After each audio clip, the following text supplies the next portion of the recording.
Immerse yourself in the lives of the BYU Cougars. This is Deep Blue. This is Deep Blue with Jason Shepard.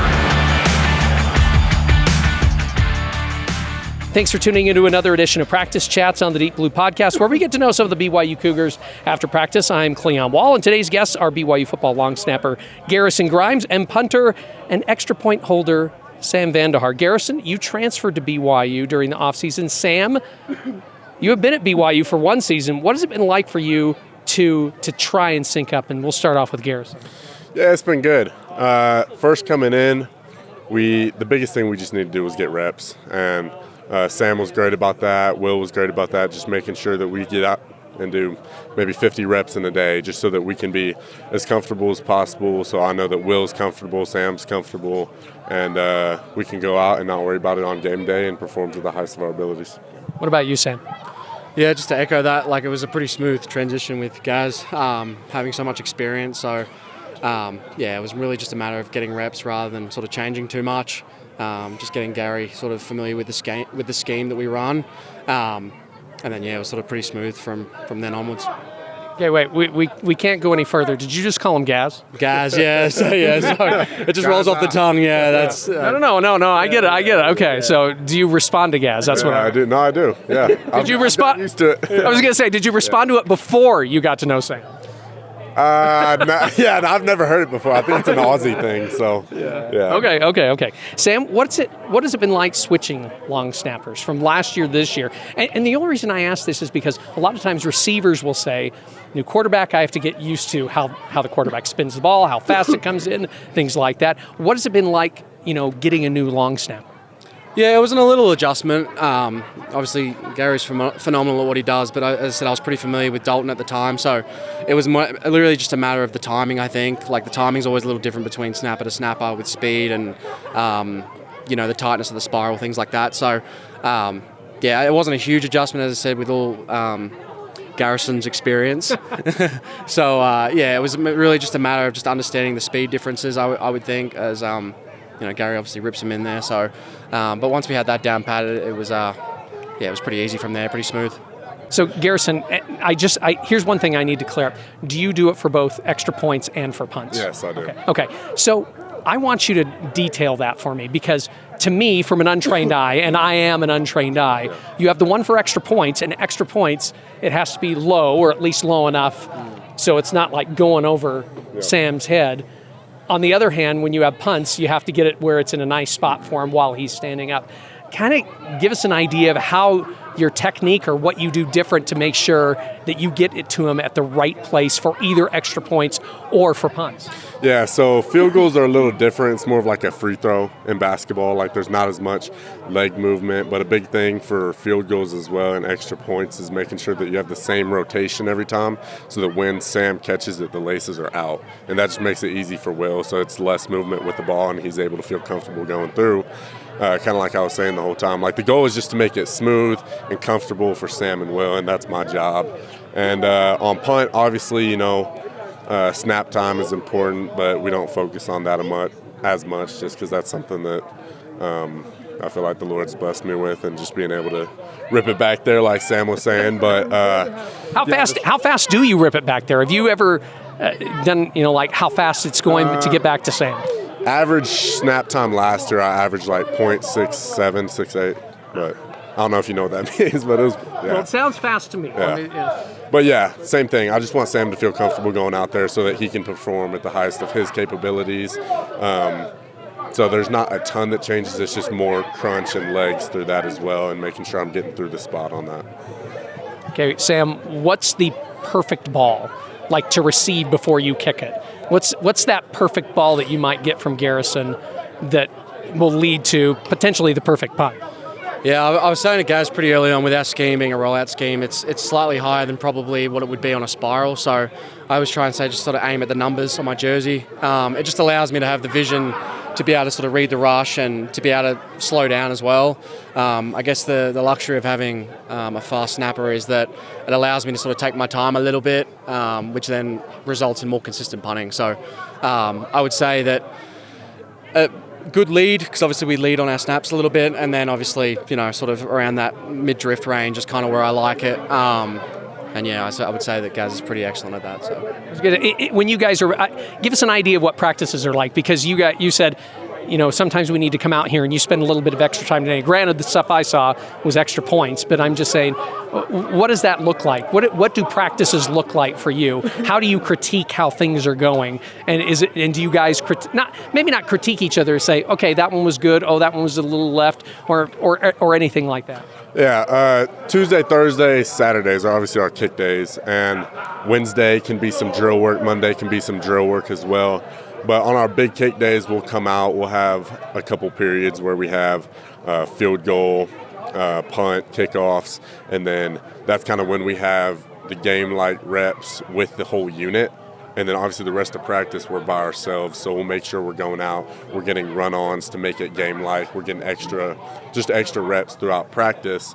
But like you're saying, I want Sam to critique me as much as possible, because I want to, we're chasing perfection in our specific position groups, because the mental aspect of it is a big part of it. And when we run onto the field and make it game-like and make sure you're getting into that mental headspace, that's kind of what we've been focusing on. Sam, you played Australian rules football before you came over to the States, and then you started to go into punting when you went with Pro Kick Australia. Why punting? Why not place kicking? Why was punting that for you? And jokingly, I want to say, and why not punt returner? Yeah, so the punting aspect in terms of, with the Australian rules football being the main mode of transport, I guess, is by foot. So the kicking, that a lot of what we do with the scheme, with the rugby stuff, is very similar to what I was doing already with the Australian rules football stuff. Granted, the ball was slightly different, and it was a faster speed of play and things like that. So the transition from Australian football into American punting wasn't a significant change. Obviously, there's different nuances with the ball and the spiraling and things like that. So there was a natural feel and touch for it, I guess, whereas, place kicking was entirely different from my history. It's like a basketball player going and playing football. So it was completely out of my realm, I guess. And also with Pro Kick Australia having such a successful program, it wasn't hard to find, in the sense that, this is pretty similar to what I'm already doing. I think that it's something that I could potentially do. Now, you never know if you can do it, or if you're good at it or bad at it, because I didn't know anything about American football, but I knew that I could kick a ball that was similar to the one that we use, and so I just went there and gave it a crack, and I guess that they deemed that I was able to be able to come over here at some point, and I was lucky enough to get recruited by Pitt, and then obviously transfer here. So. If called upon, though, could you place kick? No. Honesty, I love it. Yeah, no. It's funny. I always say to the guys that, I would happily. I think Garrison would probably. I genuinely can't do it. It's just the whole. It's funny. People look at place kicking and punting as similar, but the nuances are very different. With the even where you're hitting it on your foot and it's off the ground, and yeah, no, we'd be in trouble if I was going to do it. Put me in a running back or receiver before that. Garrison, you're the son of a football coach who was an offensive lineman. I think I have that right. Yeah, he was an offensive lineman. He coached offensive linemen. He's now an offensive coordinator. So how did you transition to being a long snapper then? Because you have this history, at least in your family, of offensive linemen. How did you get to be a long snapper? Yeah, I played tight end and slot in high school, but I just kind of knew how to snap. I think in 7th grade, my dad just taught me how to hold it. And from then on, I was always just the team snapper, and I would do that along with playing tight end and slot. And I was getting recruited for tight end to some smaller schools, but nothing crazy. And then I went to one of the snapping coaches that rated me and put me on his website. And after that, started getting recruited by big schools for snapping.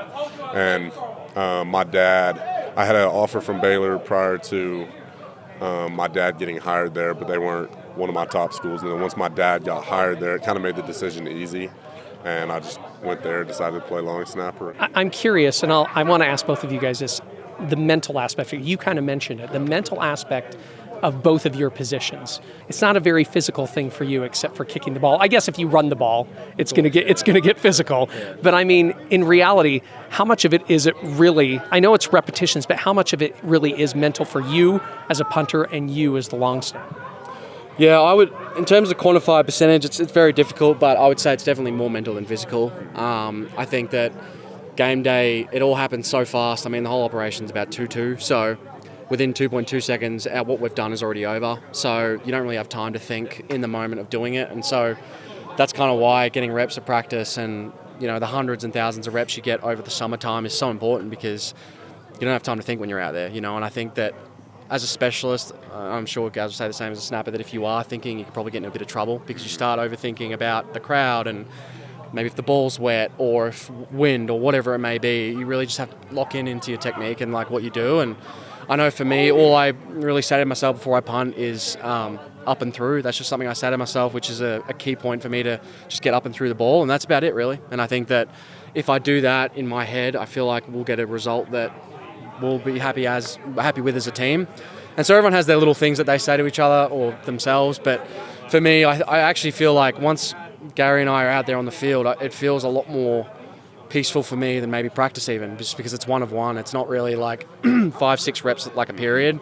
Yeah, it's funny how that works. I know everyone has a different experience with it, but me personally as a punter, I think that it's actually more relaxing being out in the field on game day when we go in for a punt than it is, during practice. And I think that that's hats off to the coaches too, making it a little bit more difficult practice as well. Okay, Garrison, talk about that, the mental side of things as a long snapper. It was definitely a transition for me, high school to college, because like I said, I played tight end, so I would just go out there and I'd, run routes, catch balls, and then I'd throw my gloves off and go out there and snap the ball, so I didn't have to think about it at all. And then once I came to college and was only a snapper, I realized all the different variables that went into it. There's a crunch, release, kind of all those different things. And I went through a little bit of a slump. And then once I came into my redshirt freshman year, that's kind of when I started putting it all together, started for my first year. And it's definitely different in a game than it is in practice, like Sam's saying. But also, like Sam's saying, it's one of one. Like, you go out and we may have 6 different reps in a game, but our mindset is just, all right, we're going to be 1 for 1 6 times throughout the game. And that's something that I had to learn. I also had to learn to quiet my thoughts, like Sam's talking about in a game, making sure when I go out, I only have 1 to 2 thoughts pre-snap. And I try to keep it 1, but it'll also change for me week to week. So it may be something with my crunch, it may be something with my release, it may be something with my block. So, it can change week to week, but definitely a learning process of being able to quiet the mind and just think of one thing. Okay, just a couple more questions for you guys, and then we'll let you go. In your job, Garrison, is the worst part the actual after you snap the ball? Or what is the worst part of being a long snapper? There's no worst part. Yeah, I love being able to run down the field and cover and try and make tackles. So that's my favorite part. Okay. Actually, I love snapping and being able to just work with Sam and Will. It's the most experienced group I've ever been with, and you can tell on the field. I think that the maturity in the group is very evident, and that's something I'm looking forward to show the rest of the year. So, Sam, do you practice tackling? And I want to know. I want to know if so. I'm going to ask Garrison how you do it tackling. I don't practice it anymore. No, I used to obviously do it quite a lot with Australian rules football, and I mean I think I'm a proficient tackler, but obviously it's not something I've done in a few years. So it's if I get called upon to tackle in a game, I really haven't probably done my job, to be honest. So. And then obviously, looking at it in a serious manner, like we don't really practice it at practice because of the chance for injury and things like that. But I mean, if I, God forbid, am called upon to make a tackle in a game, then I think that I'll do my best to do my job. Maybe what you need to work on more is making sure you don't get juked out, just in case. That's it. Yeah, just watch the hips and make the tackle. That's it. Or dive. Just dive and everything will look good. Okay. Guys, thanks a lot for joining me. Thanks again to Garrison Grimes and Sam Vander Haar for joining me on Practice Chats. I'm Cleon Wall. Ben Hall produced this episode. You can download and subscribe to Deep Blue on all podcast platforms or find all episodes on the BYU Radio app. Deep Blue is a production of BYU Radio.